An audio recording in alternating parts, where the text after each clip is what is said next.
Hello everyone, welcome back to my channel. My self Gaurav Sharma और मैं फिर से अपने चैनल पे आप लोगों का स्वागत करता हूं। तो आज मैं बात करूंगा सेंट्रल यूनिवर्सिटी ऑफ हरियाणा के बारे में, और यहां पे हम बात करेंगे schedule for interview and counselling for admission to research programme. तो अगर आप लोगों ने रिसर्च प्रोग्राम के लिए सेंट्रल यूनिवर्सिटी ऑफ हरियाणा में अप्लाई किया था CUCT में, तो उसका एक शेड्यूल उन्होंने जारी किया है। उस शेड्यूल को आप देख सकते हैं। मैं आपके साथ 1 बाय 1 सभी इन्फॉर्मेशन को शेयर करने वाला हूँ, तो एंड तक इस वीडियो में बने रहें। तो देखिए यहाँ पे सबसे पहले देख लेते हैं online application. All the candidate are required to register themselves online on the university website after declaration of the result. तो रिजल्ट इसका बहुत दिन पहले आ चुका था, तो आपने इसको रजिस्ट्रेशन करना था। और यहाँ पे जो रजिस्ट्रेशन स्टार्ट हुआ था वो हुआ था आपका 18 अक्टूबर से स्टार्ट हो गया था आपका रजिस्ट्रेशन। लेकिन अगर अभी तक आपने रजिस्ट्रेशन नहीं किया है तो आप अभी भी इस रजिस्ट्रेशन को कर सकते हैं, क्योंकि इसकी जो लास्ट डेट है वो है 10 नवंबर। तो 10 नवंबर तक आप रजिस्ट्रेशन कर सकते हैं, अभी भी आपके पास टाइम है। अगर आपने किसी वजह से रजिस्ट्रेशन नहीं किया तो रजिस्ट्रेशन अभी कर दीजिए। तो यहाँ पे जो रजिस्ट्रेशन की लास्ट डेट है वो 10 नवंबर है।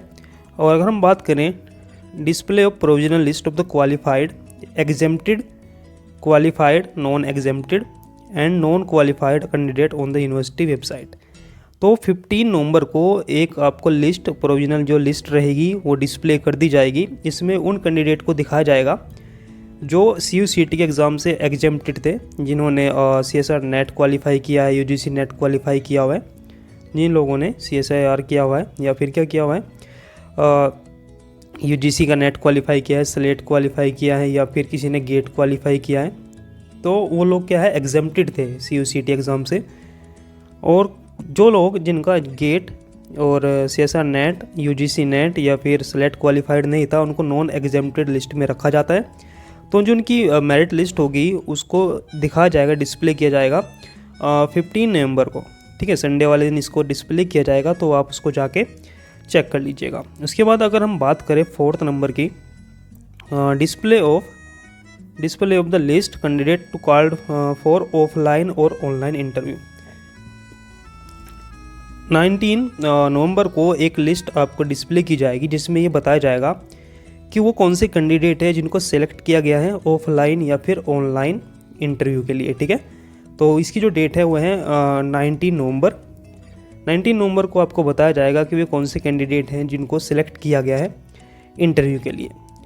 उसके बाद अगर हम काउंसलिंग शेड्यूल की बात करें, भाई काउंसलिंग कैसे होगी, तो इसमें क्या है, रिपोर्टिंग जो टाइम रहेगा ऑफलाइन या ऑनलाइन इंटरव्यू के लिए PhD के लिए, वो रहेगा आपका 23 नवंबर को, मंडे वाले दिन ये रहेगा। और इसका जो टाइम रहेगा वो होगा 9 AM से ऑनवर्ड। अगर हम बात करें जो आपकी मेरिट लिस्ट आएगी कैटेगरी वाइज, और जो आपकी वेटिंग लिस्ट होगी वो आएगी आपकी 24 नवंबर को। ठीक है, 24 नवंबर को, ये ट्यूसडे वाले दिन आपको मेरिट लिस्ट जारी कर दी जाएगी। इसमें आप देख सकते हैं आपका नाम वहाँ पे है या नहीं है। ठीक है, उसके बाद अगर हम बात करें verification of document and deposit of the fees, तो जो आपके डॉक्यूमेंट वेरिफिकेशन होगी वो होगी आपकी 24 नवंबर से लेके 26 नवंबर तक। और यहाँ पे आपको फ़ीस भी डिपॉजिट करनी होगी अगर आपका सिलेक्शन हो जाता है। इसके बाद बात कर लेते हैं reporting time for the offline और ऑनलाइन इंटरव्यू फॉर MPhil। ठीक है, ये किसके लिए है, MPhil के लिए रिपोर्टिंग टाइम दिया गया है। इनका जो रिपोर्टिंग टाइम है इंटरव्यू के लिए वो रहेगा आपका 25 नवंबर को, 25 नवंबर को 9 AM से ऑनवर्ड। इसमें जो मेरिट लिस्ट रहेगी कैटेगरी वाइज उसको डिस्प्ले किया जाएगा 25 नवंबर को, वेडनेसडे वाले दिन।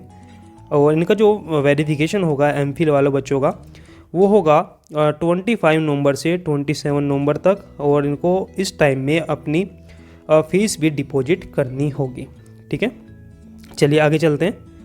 Admission against vacant seat. अगर ऐसा होता है कि इंटरव्यू होता है और फिर भी कुछ सीट वैकेंट रह जाती है, तो उस केस में एक डिस्प्ले किया जाएगा, एक आपको बताया जाएगा कि इतनी जो सीट है वो वैकेंट रह गई है MPhil और PhD के लिए। और ये जो आपको डिस्प्ले किया जाएगा, ये किया जाएगा आपको 3 दिसंबर को। ठीक है, 3 दिसंबर को आपको ये डिस्प्ले किया जाएगा कि कौन कौन सी सीटें अभी वैकेंट है PhD और MPhil के लिए। ठीक है, फिर से उनको क्या होगा, जो बच्चे फिर से वैकेंट सीट पे एडमिशन लेंगे उनका डॉक्यूमेंट वेरिफिकेशन होगा, उनका काउंसलिंग होगा एमफिल और पीएचडी के लिए वेटिंग लिस्ट में, और ये होगा आपका 4 दिसंबर को। अगर हम बात करें डिपॉजिटिंग ऑफ फीस, तो ये होगा आपका 4 दिसंबर को, फ्राइडे वाले दिन से होगा, और ये 5 दिसंबर तक चलने वाला है। उसके बाद commencement of the course work class, जो आपकी कोर्स वर्क की क्लासेस चलेगी, प्री पीएचडी की जो क्लासेस चलने वाली है वो स्टार्ट हो जाएगी आपकी 7 दिसंबर से। ठीक है, तो यहाँ पे लिखा है नोट में देखिए क्या लिखा हुआ है, duration of the online offline interview time में be extended by the department. जो आपका टाइम होगा ऑनलाइन ऑफलाइन इंटरव्यू का, वो डिपार्टमेंट के द्वारा एक्सटेंड किया जा सकता है इफ़ नीडेड। ठीक है, in such cases the date for deposit of the fees shall also be extended accordingly. अगर कुछ ऐसा हो जाता है कि डिपार्टमेंट को लगता है कि डेट को एक्सटेंड करना चाहिए, तो उस केस में डिपार्टमेंट क्या कर सकता है, जो आपका इंटरव्यू का टाइम है उसको बढ़ाया जा सकता है। इससे जो आपको टाइमिंग मिलेगी फीस डिपॉजिट की वो भी बढ़ जाएगी। ठीक है, तो ये एक नोटिफिकेशन था कि आप कैसे काउंसलिंग के लिए खुद को रजिस्ट्रेशन कर सकते हैं, शेड्यूल क्या रहेगा इंटरव्यू का, वो सब हमने डिस्कस किया। उसके बाद एक और चीज़ हम देख लेते हैं कि इंस्ट्रक्शन क्या है इंटरव्यू के लिए। तो यहाँ पे देखिए इंस्ट्रक्शन देख लेते हैं, सेंट्रल यूनिवर्सिटी ऑफ हरियाणा के लिए कुछ इंस्ट्रक्शन है रिसर्च प्रोग्राम के लिए। मैं भी आपको उसको शो अप कर देता हूँ। इसको नीचे स्क्रॉल करने पर आप देखेंगे यहाँ पे instruction for interview for research programme. ठीक है, रिसर्च प्रोग्राम के लिए क्या इंस्ट्रक्शन है, तो देखिए पीएचडी प्रोग्राम के लिए all CUCT registered candidate who have cleared UGC CSIR JRF, जिसका JRF क्वालिफाई है या फिर किसी का नेट क्वालिफाई है या फिर सेलेक्ट क्वालिफाई है या फिर गेट क्वालिफाई है इन द रिलेवेंट डिसिप्लिन, और who are teacher fellowship holder और have passed MPhil programme with course work recognised by the UGC as per UGC regulation, minimum standard and procedure for award MPhil PhD degree 2016 for admission to PhD programme in this relevant discipline shall be called for interview. अगर आपने CSR या फिर UGC का JRF qualify किया है या फिर आपने नेट क्वालिफाई किया है या फिर आपने सेलेक्ट क्वालिफाई किया है या फिर गेट क्वालिफाई किया है, तो आप क्या होंगे CUCT एग्ज़ाम से एग्जम्प्टेड है और आपको इंटरव्यू के लिए बुलाया जाएगा। इंटरव्यू आपका ऑनलाइन भी हो सकता है, ऑफलाइन भी हो सकता है, अभी इन्होंने ऐसा कोई क्लियर नहीं किया है। अगर हम बात करें वे कैंडिडेट जिनका CSR नेट नहीं है, गेट नहीं है, JRF नहीं है और सेलेक्ट नहीं है, अगर उन्होंने 50% मार्क्स से ज़्यादा स्कोर किया है, ये जनरल कैटेगरी की बात हो रही है, अगर आपने 50% से ज़्यादा मार्क्स ऑब्टेन लिए हैं तब आपको इंटरव्यू के लिए बुलाया जाएगा। अगर वहीं बात करें SC ST OBC की, तो इनको 5% मार्क्स का क्या दिया जाएगा, रिलैक्सेशन दिया जाएगा। ठीक है, अगर ये 45% मार्क्स लेके आते हैं तब भी इनका रजिस्ट्रेशन हो जाएगा।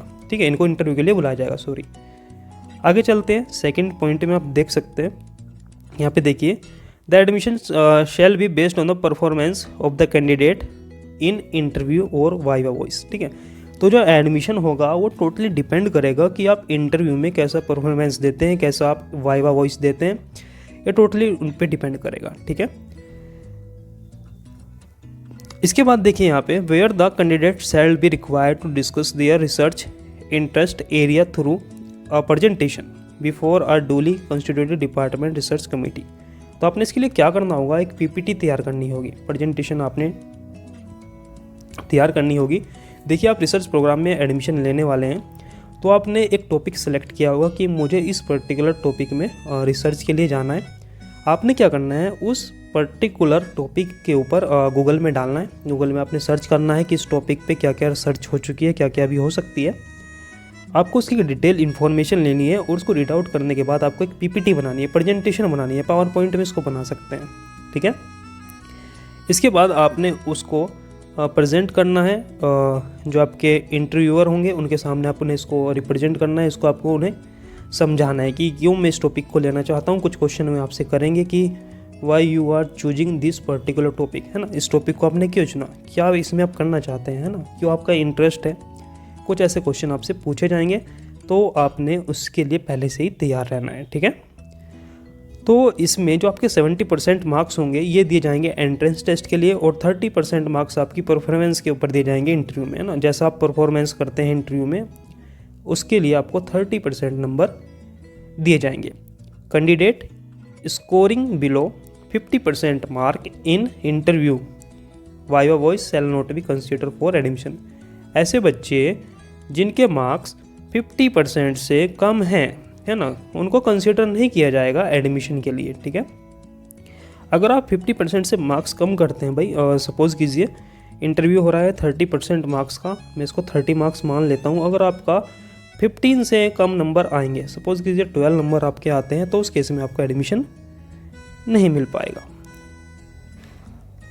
तो ये सब था भाई, मैक्सिमम मैंने सब कुछ बता दिया है। सेम ऐसे ही एमफिल के लिए भी, प्रोग्राम के लिए भी सेम है ना। किसी के पास यूजीसी, सीएसआर, नेट, जेआरएफ है तो एग्जाम्प्टेड है, उनको भी कैंडिडेट को बुलाया जाएगा एडमिशन के लिए, सॉरी इंटरव्यू के लिए। उसके बाद वही SC ST OBC के लिए भाई 5% मार्क्स का रिलैक्सेशन दिया जाएगा। जनरल के लिए कोई रिलैक्सेशन नहीं है, 50% मार्क्स मिनिमम होने चाहिए, ठीक है। सेम इसमें फिर यही लिखा है कि भाई 30% आपको स्कोर करना ही चाहिए इंटरव्यू में, ठीक है। तो भाई ये सब था सेंट्रल यूनिवर्सिटी ऑफ हरियाणा के बारे में, रिसर्च प्रोग्राम के एक शेड्यूल के बारे में मैंने आपके साथ डिस्कस किया।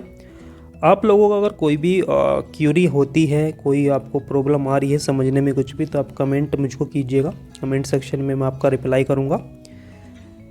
तो सबसे बड़ी बात ये है, अगर आपने अभी तक काउंसलिंग के लिए रजिस्ट्रेशन नहीं किया है तो आपके पास टाइम है। आप 10 नवंबर तक अपना रजिस्ट्रेशन ज़रूर कर दीजिए, है ना। उसके बाद आपको इंटरव्यू के लिए बुलाया जाएगा। इंटरव्यू के लिए प्रिपेयर रहें। इंटरव्यू में ऑफलाइन भी हो सकता है, ऑनलाइन भी हो सकता है। एक PPT आपको तैयार करनी होगी। अपना रिसर्च टॉपिक आप सेलेक्ट कीजिए कि हमें इस पर्टिकुलर टॉपिक में रिसर्च के लिए जाना है, उसके बारे में आप डिटेल नॉलेज लीजिए, क्योंकि उसी से रिलेटेड क्वेश्चन आपसे पूछे जाएंगे, है ना। तो आपने इसको तैयार कर लेना है। तो आई होप आप सभी को ये सभी इन्फॉर्मेशन अच्छे समझ में आ गई होगी। अगर आपको फिर भी कुछ डाउट है तो आप प्लीज़ मुझे कमेंट सेक्शन में ज़रूर बताइएगा, ठीक है। और अगर आप चैनल पे पहली बार आए तो चैनल को सब्सक्राइब कर लीजिए, ताकि आपको आने वाली वीडियो का नोटिफिकेशन भी मिलता रहे। So thank you, good luck.